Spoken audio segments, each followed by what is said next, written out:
la façon dont on l'adresse, c'est la possibilité d'accéder à de l'énergie vitale. Peu importe la quantité de miel que je mets sur du pain rassis, il sera toujours difficile de l'avaler. Donc, le pouvoir sûr, c'est je m'installe en maître sur l'autre. Dès que dans la relation, il y a un perdant, on a la conviction que c'est tout le monde qui perd. Et il y a une montée en puissance quand on est en pouvoir avec, contrairement à une baisse de puissance dans la relation quand on est en pouvoir sûr ou en pouvoir sûr.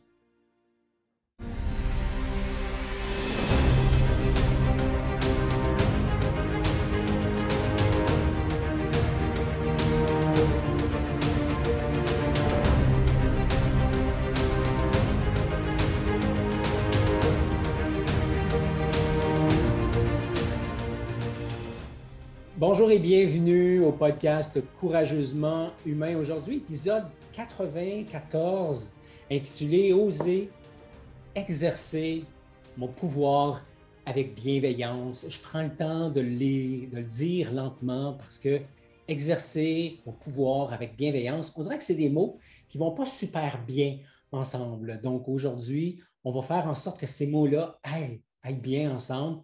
On va parler de c'est quoi le pouvoir? Comment l'exercer avec bienveillance? Qu'est-ce que ça veut dire au juste? On va vous apporter des exemples bien concrets. On va parler des ingrédients du pouvoir et on va bien sûr, Geneviève et moi, vous présenter nos petites pistes de solutions, nos options pour toi. Alors, ben oui, Geneviève est là avec nous. Salut Geneviève! Allô? Ben oui, je suis là! Salut!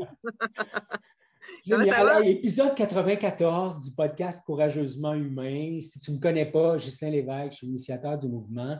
Bienvenue sur le podcast. Geneviève est là avec moi depuis une bonne... 14e, là, ça doit faire le 14e. Qu'on fait ensemble à peu près? Ouais, à peu près. Tu vas être là encore pour une bonne quinzaine parce qu'on a des projets ensemble. Oh, OK, Et, il faut que je signe. ouais, ben oui, ben oui. Puis, ben c'est ça. Écoute, c'est ta première visite sur le podcast Courageusement humain. Être courageusement humain, c'est une foule de choses, dont exercer son pouvoir avec bienveillance. Tu vas voir, on a une façon bien particulière de faire les choses, c'est-à-dire qu'on aime débuter chacune des conversations de la même façon et les terminer de la même façon. Alors, j'y vais avec ça. Qu'est-ce qui est vivant pour toi là maintenant, Geneviève? Oh, mon Dieu. Tu sais, il y a tout le temps le stress du temps parce que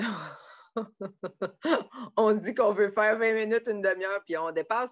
Et en même temps, il y a du calme, il y a de l'espace. Je me sens bien. Puis pourquoi je sais que je le sens bien? Mon corps, il est pas agité, tu sais, il est calme. Je suis assise sur la chaise. Je sens bien la chaise. Tu sais, fait qu'il y a quelque chose de relax, de zen, tu sais. Là, je suis toute habillée cute en haut, là, puis en bas, je suis en coton ouaté puis en pantoufle. Fait que c'est vraiment, ça reflète mon état intérieur. Ça fait changement des autres fois où tu étais en short en bas, mais ça, c'est une autre histoire. Non, c'est pas vrai. C'est ça, c'est l'été. Et toi, Ghislain, qu'est-ce qui est vivant pour toi? Ben, ce qui est vivant pour moi, c'est un amalgame de choses. On parlait de mon papa il y a quelques instants. Donc, il y a des sentiments, il y a de la peine, il y a toutes sortes de choses par rapport à son état de santé qui n'est pas super bonne. Et en même temps, il y a toute cette joie de te retrouver, d'accompagner les gens qui sont là avec nous à l'intérieur de la communauté Courageusement humain. C'est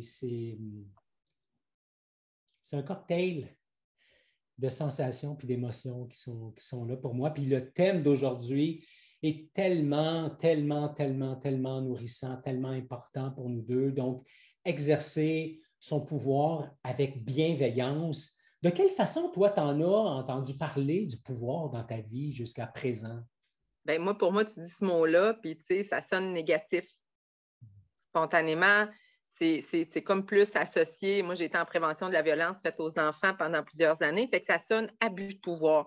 Quelqu'un qui manipule, qui contrôle, qui décide à la place de... c'est ça, il y a beaucoup d'obligations, de restrictions. Fait que ça sonne plutôt négatif, mais je ne pense pas que ce soit de ce pouvoir-là qu'on parle aujourd'hui. Hein? Non, effectivement. Écoute, ça fait écho pour moi, le pouvoir dont tu parles. Cette espèce de pouvoir qui est dans l'imposition, qui est dans l'oppression, qui est dans la domination. C'est comme je m'installe en pouvoir sur quelqu'un, sur des événements, sur des choses. Ça serait même, je ne sais pas si ça résonne pour toi, Geneviève, mais ce serait comme une espèce de forme de contrôle même. Tu sais. Je m'impose et Je décide. ouais, je décide. Puis nous, le pouvoir qu'on a envie de discuter ensemble aujourd'hui, exercer son pouvoir avec bienveillance. En fait, ce qui est intéressant, c'est que le pouvoir auquel on fait référence, c'est celui qui permet de légitimer mes besoins. Alors, quand je suis en lien avec mes besoins, quand je légitimise mes besoins, donc quand je les honore, quand j'accepte que mes besoins sont présents et que je m'en occupe et que je les nourris, j'exerce mon pouvoir. Ce qui est intéressant, c'est que je pourrais avoir la même posture sur mes besoins que celle dont on parlait il y a quelques instants. Ça veut dire que je pourrais invalider mes besoins, dire à mes besoins que ce n'est pas ça, ce n'est pas de ça que j'ai besoin, puis vouloir contrôler ce qui est adéquat puis ce qui est inadéquat, puis en même temps, je pourrais faire ça avec les tiens aussi, Geneviève, et je serais encore une fois dans une certaine forme de pouvoir où finalement, on est plus dans faire du mal au lien que de nourrir le lien. Et ce lien-là, je peux nourrir mon lien avec moi-même, mais je peux lui faire du mal aussi. Et je peux nourrir le lien avec toi et faire du mal à ce lien-là aussi. Donc aujourd'hui, c'est le lien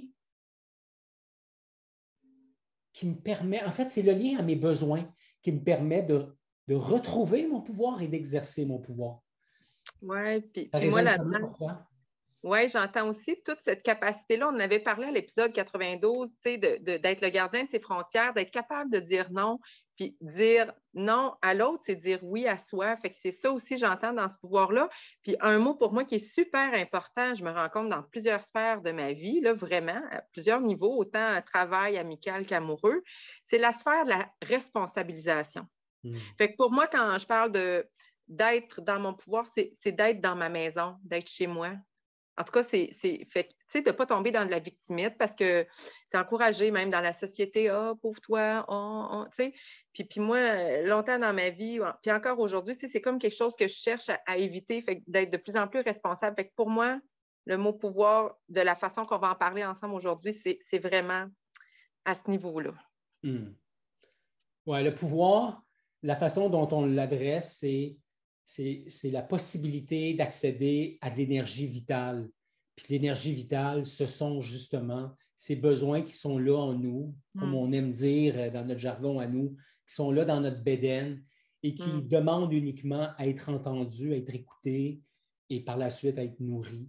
Et c'est de ce pouvoir-là dont il sera question. Donc, à chaque fois que je prends soin de moi, j'exerce mon pouvoir. À chaque fois que je fais une demande en lien avec mes besoins, j'exerce mon pouvoir. Et à chaque fois que je négocie une demande que je reçois, dans le but d'y inclure aussi mes besoins, ben c'est aussi une façon d'exercer mon propre pouvoir. Puis Ghislain, je sais que, je ne sais pas où tu as pris ça, où tu l'as inventé, mais il y a 3 formes de pouvoir. Non, mais c'est sérieux, je ne sais pas s'il y a une source. Mais écoute, dans la préparation, tu parlais de 3 formes de pouvoir. Je vais les nommer, OK? Comme ça va peut-être, pour les cartésiens, donner une idée. Il y a le pouvoir sur, le pouvoir sous et le pouvoir avec. Alors, je ne sais pas si tu as envie de nous parler du premier.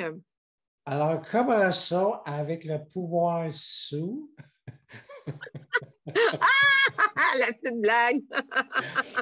Bon, si tu ne me connais pas déjà, j'aime rire et taquiner. Alors, bienvenue sur le podcast Courageusement Humain. Pour les habitués, ben, une autre blague à la Gis.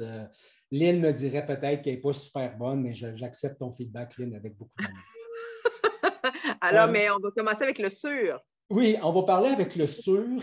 Et en fait, ça vient de la communication non violente. C'est Marshall Rosenberg qui parle de ces différentes formes de pouvoir.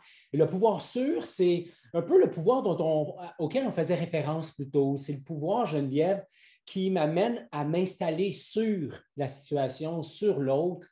Et on est plus dans je prends le dessus et je force l'autre à se soumettre.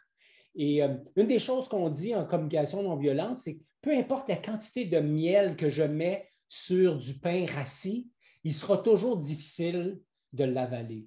Donc, le pouvoir sûr, c'est je m'installe en maître sur l'autre et je lui impose quelque chose ou je lui demande ou je lui ordonne ou je lui impose même la soumission. Ça, c'est le pouvoir sûr.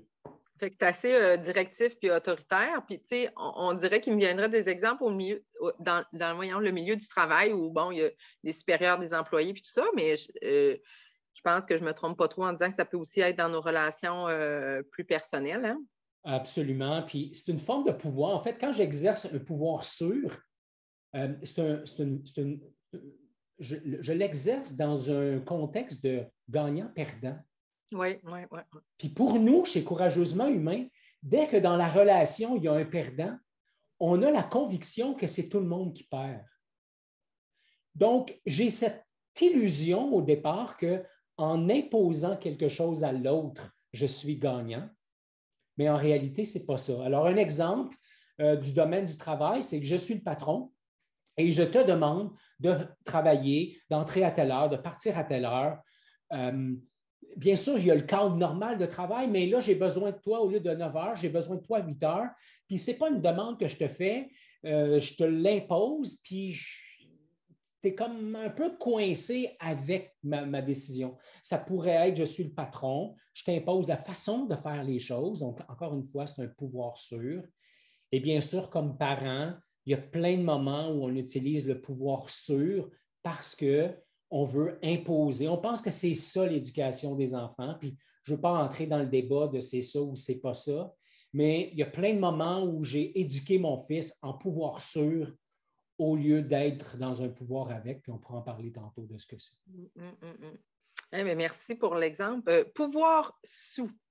Alors, pouvoir sous, c'est plus subtil, hein? C'est quelque chose qui est plus, qui donnerait l'impression à l'autre que je me soumets ou je le laisse même choisir, tu sais, mais finalement, c'est quelque chose qui est un peu déguisé, là. Alors, on est encore dans quelque chose qui parle qu'il y a un gagnant puis un perdant ou qu'il y a deux perdants. Dans les exemples, on dirait que là, j'en ai pas, là. Mais moi, j'aime bien l'exemple de, mettons, un des amoureux, là, peu importe l'homme ou la femme, ou la femme et la femme, peu importe. Un des amoureux qui dit à l'autre, « Hey, j'aimerais ça aller au resto. » Ah oui, j'ai le goût. Tu as le goût, hein?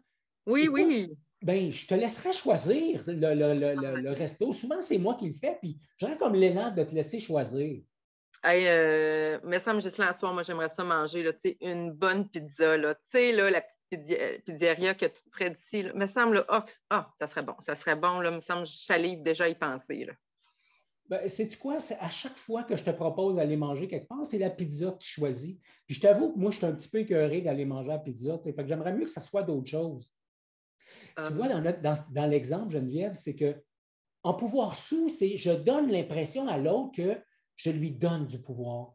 Et en réalité, je lui donne du pouvoir, mais il faudrait bien que ça se passe comme moi j'avais l'intention que ça se passe. Donc finalement, je ne suis pas tout à fait authentique et honnête dans le lien que j'entretiens avec toi. Je te donne l'impression d'être dans une construction, une collaboration, mais en réalité, si tu ne te conduis pas comme j'espère que tu vas le faire, ben, je vais en profiter pour te faire la morale. Puis comme si tout était déjà décidé d'avance. C'est ça que ça m'a donné l'impression. J'ai eu envie de te dire, pourquoi tu me le demandes d'abord? C'est cette impression-là que ça donne avec le pouvoir sous. Les enfants sont très bons d'arriver en disant « Oui, donc, j'aimerais ça à soir. Donne-moi 5 pieds. Ah oui, donc juste 5 papa. C'est pas beaucoup, 5 dollars. » Alors, on est en pouvoir sous. Il y a comme une certaine forme de manipulation. Le pouvoir sur, on est plus dans l'imposition. Le pouvoir sous, on est dans une certaine forme de manipulation où, comme tu le dis si bien, on laisse l'autre penser que. Ce qui nous amène, et ces deux formes-là, c'est une forme de pouvoir ou de relation gagnant-perdant, ou plutôt perdant-perdant, comme on aime le dire chez Courageusement Humain. Ce qui nous amène dans l'expression du pouvoir par excellence, qui est le pouvoir avec.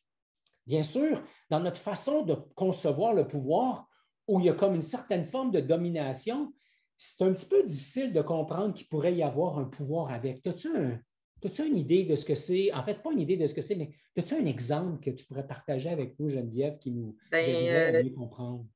Dans le pouvoir avec, soit en relation amoureuse ou en amitié, on peut avoir des rendez-vous, puis ça, j'allais dire, même on l'a déjà vécu ensemble. On prévoit un enregistrement telle journée, puis finalement, un empêchement, un ou l'autre. Alors là, c'est juste de dire, OK, est-ce que tu as un autre moment de libre, de consulter l'autre, de co-créer ensemble, puis si c'était un week-end ou quelque chose qui était plus long, ben juste de dire, écoute, là, j'ai des délais serrés au travail, puis le temps qu'on avait pris, ça ne serait pas du temps de qualité, je serais stressée en pensant à ça. Qu'est-ce que tu dirais si on pouvait choisir un autre moment qui permettrait qu'on aurait une belle présence tous les deux ensemble? Alors ça, il y a un fait, puis là, c'est de dire, il y a de l'écoute, là, un et l'autre peuvent contribuer, puis finalement, ça peut devenir un road trip en troc, là, ça peut changer, là, tu n'es plus obligé de faire la petite fête de semaine cocooning, là, ça peut devenir absolument d'autres choses. Alors, moi, c'est là que je vois que je sens beaucoup de créativité, je sens qu'il y a de l'espace, c'est pas contracté, il y a de l'ouverture, puis c'est ça, de la co-création, je l'aime beaucoup ce mot-là, je l'ai déjà dit. Fait que c'est ça que je vois. Je ne sais pas si tu ajouterais d'autres choses pour parler de cet exemple-là. J'aime beaucoup le pouvoir avec, et ce n'est pas quelque chose qui est naturel pour moi parce que je n'ai pas été éduqué comme ça. J'ai été éduqué dans un clan familial, dans une cellule familiale où on était plus dans la rigidité puis dans l'imposition. Puis, c'est pas bien ou mal parce que je me souviens à l'époque, maman était toute seule avec 4 enfants. Mon père était à l'extérieur toute la semaine. Donc, pour elle, la rigidité, l'ordre, le contrôle des effectifs, du temps, c'était une façon de garder la tête hors de l'eau. Et aujourd'hui, évidemment, dans mon corps de petit gars, à l'époque, je vivais ça comme une contrainte incroyable, puis comme une agression constante. Aujourd'hui, à l'âge que j'ai eu des enfants, j'ai une relation avec ma mère, je l'aime, ma maman. Je comprends que pour elle, c'était un moyen de survie. Donc, elle n'était pas en pouvoir avec nous. Le pouvoir avec, pour moi, ça prend toute son essence ou son sens en revenant dans la notion de besoin. Ouais. Alors, si tu es en train de nous écouter sur le podcast, tu ne le vois pas, là, mais mes deux mains sont là devant moi, les paumes vers le haut, et dans ma main droite, il y a les besoins de Geneviève. Donc, quand je suis en relation avec Geneviève, il y a les besoins de Geneviève qui sont dans ma main droite, puis pour elle, la connexion, le plaisir, le lien, c'est important. Admettons, je dis ça. Oh oui, c'est vrai. Et dans la main gauche, il y a mes besoins à moi. Dans ce cas-ci, ça pourrait être les besoins d'une autre personne, mais dans mon exemple, mettons que c'est mes propres besoins. Alors moi, j'ai besoin de rire, j'ai un besoin d'efficacité et j'ai un besoin de qualité de contenu, mettons. Alors, quand on se rencontre pour enregistrer des podcasts, il y a les besoins de Geneviève, plaisir, légèreté, connexion, qualité, évidemment, c'est là aussi pour toi, pertinence. Puis de l'autre côté, il y a de l'efficacité. Et souvent, notre enjeu, c'est toute la légèreté, la connexion, puis le plaisir, puis Gis qui tombe dans son efficacité parce que son horaire est assez plein. Alors, le pouvoir sûr, ça serait moi, par exemple, qui imposerait mes besoins à Geneviève.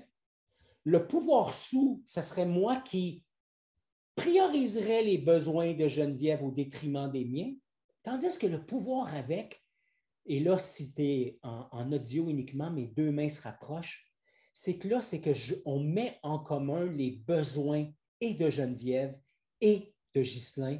Et ce n'est plus l'un ou l'autre, ou les uns ou les autres, mais c'est les uns et les autres. C'est tous ces besoins-là ensemble. Et parce que je veux contribuer à nourrir les besoins de Geneviève et bien sûr aux miens, Geneviève veut contribuer à nourrir mes besoins et bien sûr les siens. C'est ça le pouvoir avec. Quand l'un exerce son pouvoir, exerce plutôt, j'avais switché en anglais, exerce son pouvoir, ça permet à l'autre d'en faire autant. Et il y a une montée en puissance quand on est en pouvoir avec, contrairement à une baisse de puissance dans la relation quand on est en pouvoir sur ou en pouvoir sous. On dirait que tu es déjà rendu dans le prochain point qu'on voulait aborder avec toi aujourd'hui, de dire pourquoi c'est important d'exercer mon pouvoir. Puis moi, ce que je comprends, là, c'est qu'on arrête d'attendre après les autres, de penser que les autres vont deviner puis trouver nos besoins. On est plus libre parce que là, on a ce pouvoir-là d'agir sur nous. On peut honorer qui on est dans la relation à travers ce qui se construit. Ça nous permet bien sûr un bien-être. Puis c'est sûr que aussi, ça nous permet d'incarner pleinement qui je suis. Puis on peut, de cette façon-là, je pense, Ghislain, contribuer activement à ce monde-là qui est plus grand que nous, tu sais. Fait qu'il y a vraiment un apaisement. Puis surtout, ce que je disais d'entrée de jeu, bien, on arrête d'être victime, là. Là, on n'est pas en train de se plaindre de c'est la faute de ci, de ça. Fait que moi, c'est vraiment la chose majeure que je vois pourquoi c'est important d'être capable d'exercer son pouvoir. C'est tellement tout ça, tu sais. La responsabilisation, pas dans le sens de si je suis responsable, je suis coupable, mais dans le sens de que si je suis responsable, je peux exercer mon pouvoir et soit maintenir la situation ou la transformer si elle ne me convient pas. Ce que j'aime d'exercer mon pouvoir avec bienveillance, c'est pas tu me vois donc je suis. C'est pas tu m'aimes donc je suis. C'est je suis donc je suis. Je m'aime donc je suis. Donc, il y a toute cette notion de retour à soi. Je suis en paix avec moi-même. Je suis capable d'entrer en intimité. Je suis capable d'entrer en relation. Je suis capable d'apprendre à m'aimer moi-même. Entrer en amitié avec soi, c'est la base, à mon avis, de l'expression du pouvoir avec bienveillance. Quand je suis bien avec moi, je n'ai plus besoin d'imposer quoi que ce soit à l'autre. Donc, tout ça, c'est des raisons qui, à mon avis, ont un paquet de sens par rapport à l'expression du pouvoir ou à l'exercice du pouvoir. Ça nous amène aux ingrédients. Oui, Donc, ça, les ingrédients, hier, j'ai fait des super muffins au chocolat et je suis content, je les ai réussis. Ma blonde m'a dit que je les avais réussis, c'était le fun. Mais je me suis rendu compte que j'aurais pu les échouer, j'aurais pu les manquer, parce que juste avant que je commence à les mettre dans les moules, je me suis rendu compte que j'avais oublié un ingrédient super important.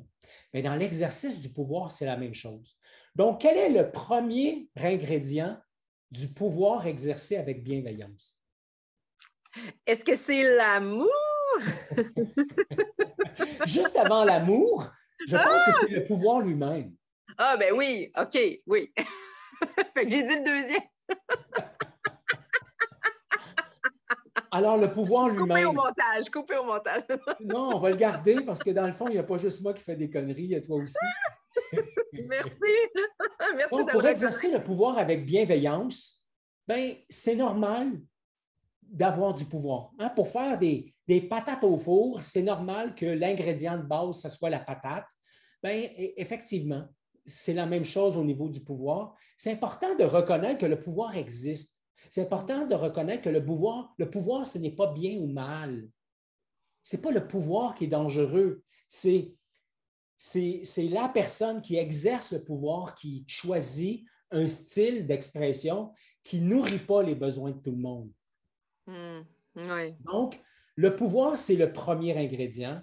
Le deuxième ingrédient, tu l'as dit, c'est l'amour. Et pourquoi l'amour est un ingrédient si important dans l'exercice ou dans l'expression du pouvoir avec bienveillance? Ben, c'est comme le beurre ou la crème sûre avec les patates, là.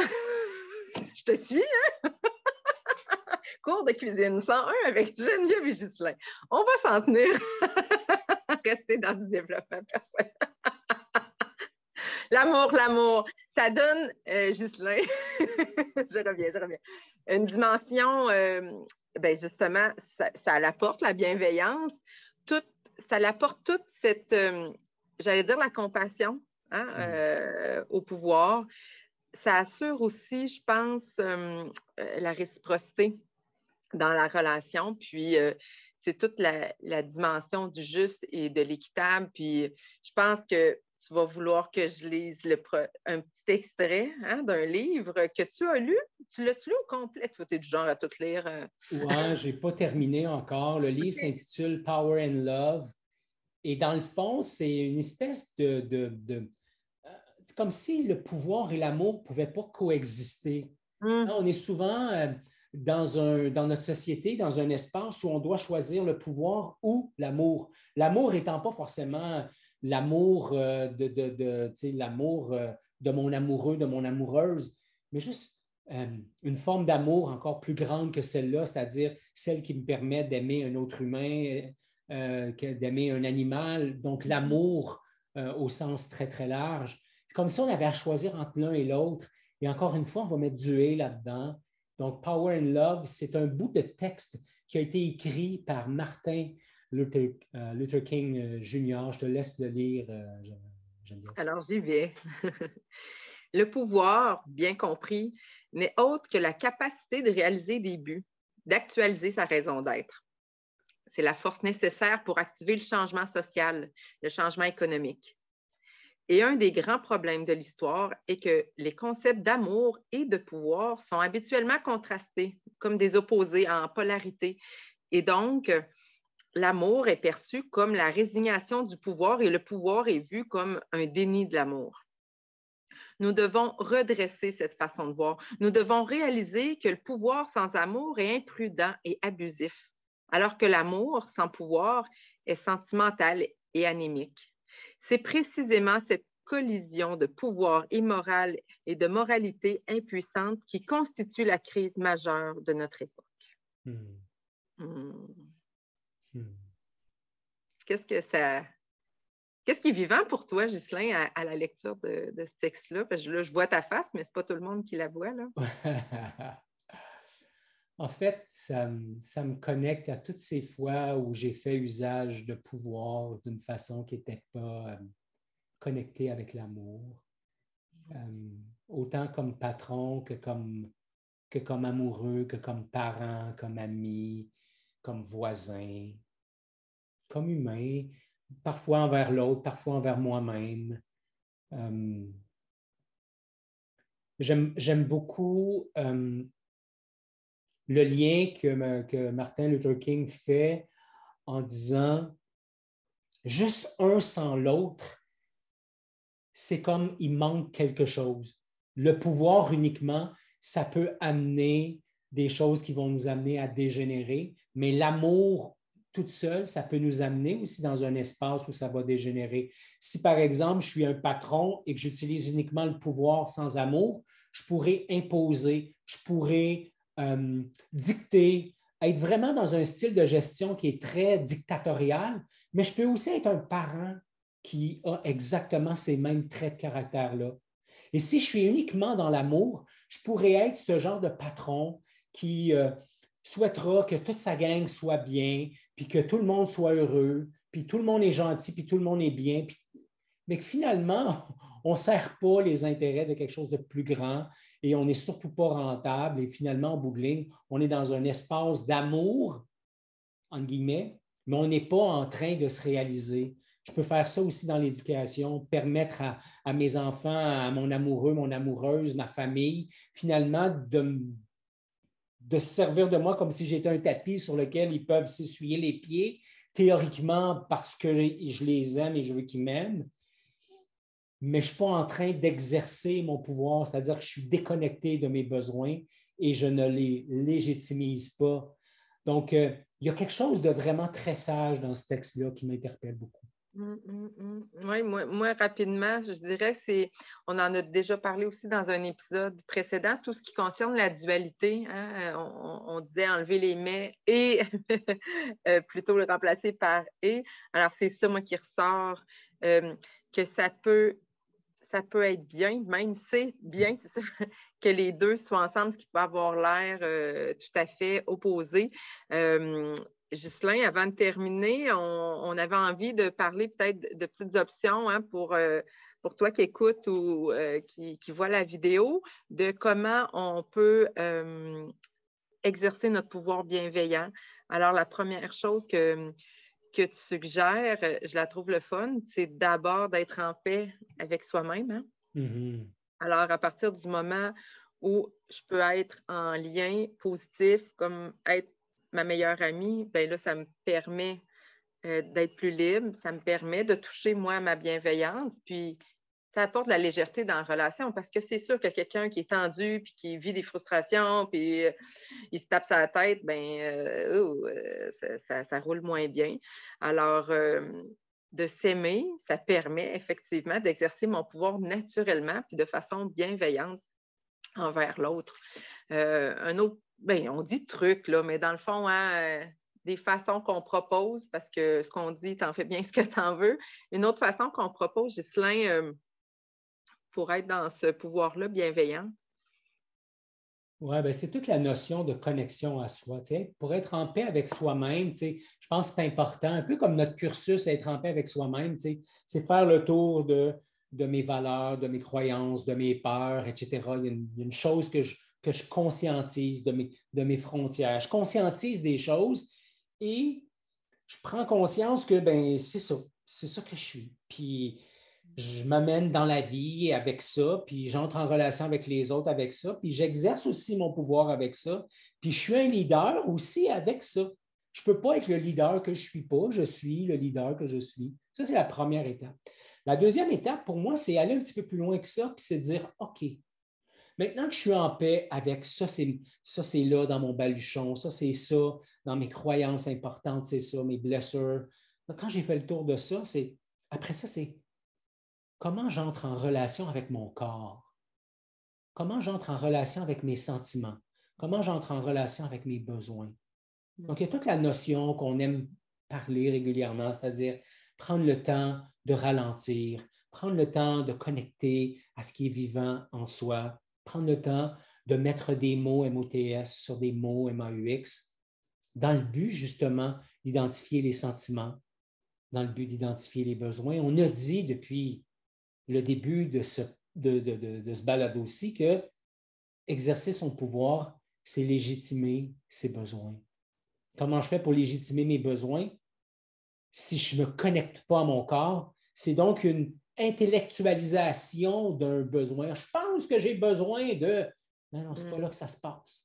Ça se passe dans mon corps et pour ça, j'ai besoin de ralentir et de prendre un temps d'arrêt. Ce qu'on a tellement de difficultés à faire, nous, les humains occidentaux, qui avons tant d'énergie à mettre dans courir dans toutes les directions. Puis, y avait-il un dernier élément que tu voulais apporter par rapport plus à...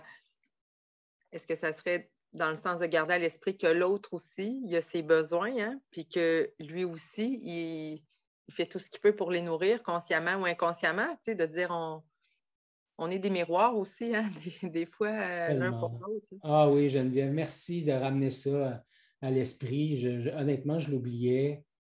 Et ce que tu viens de dire, pour moi, c'est directement connecté avec la notion de pouvoir avec. Je vous disais tantôt, en fait, je te disais tantôt, le pouvoir avec, c'est la possibilité d'exercer mon pouvoir et parce que je monte en pouvoir, l'autre monte en pouvoir. Comment on fait ça? Parce que la beauté du pouvoir exprimé avec bienveillance, ce n'est pas une médaille olympique. C'est pas, il y a juste une médaille d'or, puis si j'ai la médaille d'or, toi, forcément, tu ne peux pas avoir mieux qu'une médaille d'argent. C'est qu'on peut toutes les deux avoir. En fait, le but, c'est que toutes les deux, on ait une médaille d'or. C'est-à-dire que je monte en puissance en conscientisant mes besoins, en conscientisant tes besoins, Et en légitimant tout ça, en mettant ça en commun, ce qui fait qu'en bout de ligne, c'est nos besoins qui sont honorés.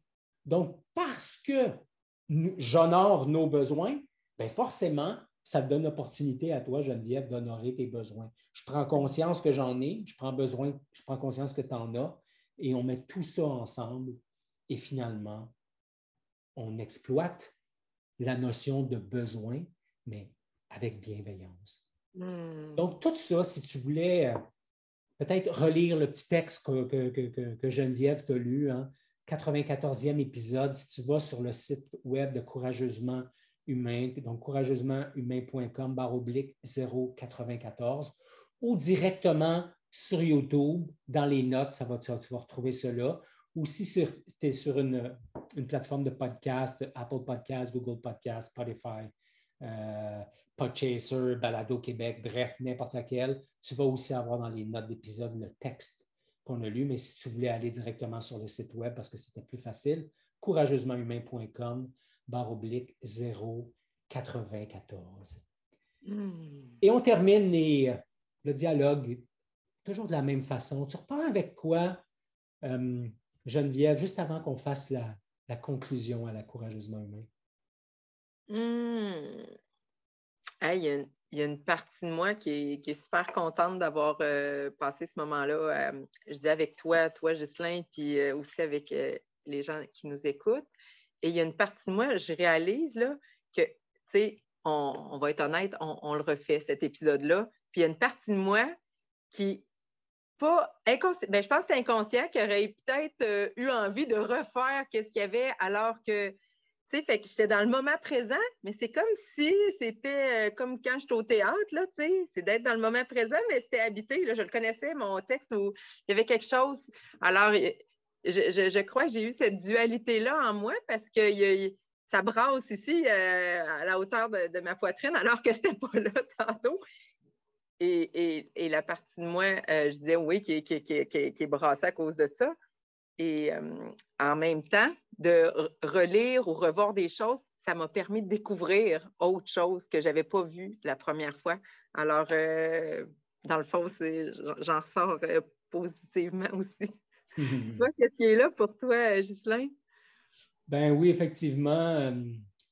Si tu es un habitué des podcasts Courageusement Humains, l'épisode de 92 et 93 t'ont été rendus sur YouTube sans images parce qu'on a eu des problèmes à l'enregistrement.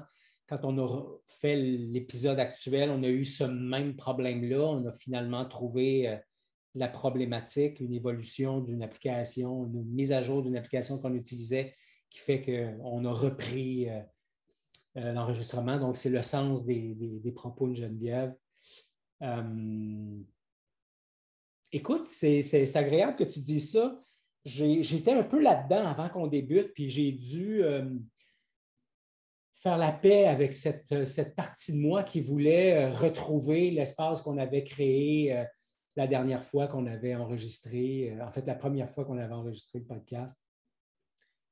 Donc, ouais, mais en fait, ça me fait le même effet, c'est-à-dire que en lien avec toi, Geneviève, et en lien avec le dialogue authentique, ce que je trouve intéressant quand on est dans le partage, quand on est dans, pas tenter de convaincre l'autre, mais de construire ensemble, de collaborer, de co-construire, d'être co-responsable, d'être dans un espace de co-sécurité, ça me crée toujours cette même sensation à l'intérieur de moi, c'est-à-dire ça génère de la place. C'est comme si je m'assoyais dans Watt, puis que je pouvais...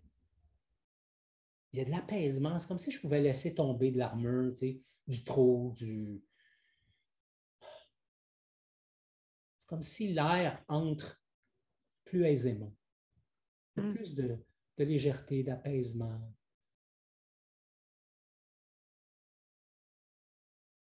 De sécurité psychologique, tu sais, Ouais. Ouais. Hey, merci. Merci. Merci à toi, Ghislain. Merci à toi qui nous écoute ou qui nous regarde. J'ai déjà hâte à la semaine prochaine. On dit-tu en scoop, c'est quoi le prochain thème ou ce sera une surprise? Hein? Oui, ça peut être une surprise, effectivement. Tu nous lis-tu la petite conclusion? Oui, je fais ça. Le pouvoir peut sonner négatif. Si on a vécu de la manipulation, de l'abus ou de la trahison, et à partir du moment où je comprends que le pouvoir, c'est d'accéder à mon énergie vitale, être moi-même et prendre mes responsabilités, ça prend un tout autre sens. Je prends alors conscience que je peux utiliser mon pouvoir avec. Je suis alors gagnant, gagnante et l'autre aussi. Ça nourrit les besoins de chacun et ça fait une belle différence dans la construction du lien. Et lorsque j'y ajoute l'ingrédient magique, l'amour, le pouvoir devient bienveillant, sain et me permet de co-créer librement. Ça m'apporte la légèreté et c'est aussi ça, être courageusement humain. Bonne semaine tout le monde. Bonne semaine. Merci, ma chère amie. Et au plaisir à toi qui nous écoutes de te retrouver dans le prochain épisode. Je vais vous le dire, finalement, on va parler des schémas relationnels. Oh. Donc, tu repars avec toi. Avec quoi, toi qui nous écoutes actuellement? Ce serait le fun de te lire dans les commentaires. Tu repars avec quoi? Alors voilà, bonne semaine et à la prochaine. Bye bye.